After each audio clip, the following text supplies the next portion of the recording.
তো ভগবান শিবের একমাত্র ভক্ত হলেন নন্দিকেশ্বর। আর এই নন্দিকেশ্বরকে অধিকাংশ মানুষ কেবল ষাঁড় হিসেবেই চেনেন, কিন্তু তবে পুরাণ ও শাস্ত্র মতে এই নন্দিকেশ্বরের একটি বিশেষ পরিচয় পাওয়া যায়। আর নন্দী মহারাজের জন্মের নৈপথ্যে রয়েছে এক মুনি ঋষির তপস্যার কাহিনী। তো নন্দী মহারাজের জন্মের নৈপথ্যে রয়েছে এক তপস্বী ব্রহ্মচারী শিলাদ মুনির গল্প।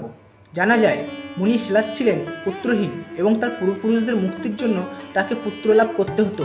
এরপর সেই মুনি তার একমাত্র আরাধ্য ইষ্টদেবতা ভগবান শিব এবং তিনি তার কাছে তার পুত্র লাভের জন্য প্রার্থনা করেন এবং তার ইষ্টের আরাধনায় মনোনিবেশ করেন।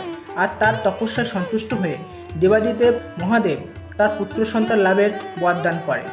তিনি দেবাদিদেবকে প্রসন্ন করতে এক মহাযজ্ঞের আয়োজন করেছিলেন এবং তারপর ভূমি চাষ করার সময় ক্ষেত থেকে আবির্ভূত হয় এক অলৌকিক শিশু, যা ছিল চতুর্ভুজ ও মহারুদ্র রূপধারী এক বালক। তো সেই শিশুই ছিল নন্দী। তো সেই শিলাদ মুনি তাকে নিজের পুত্র হিসেবে গ্রহণ করেন এবং তার নাম রাখেন নন্দী।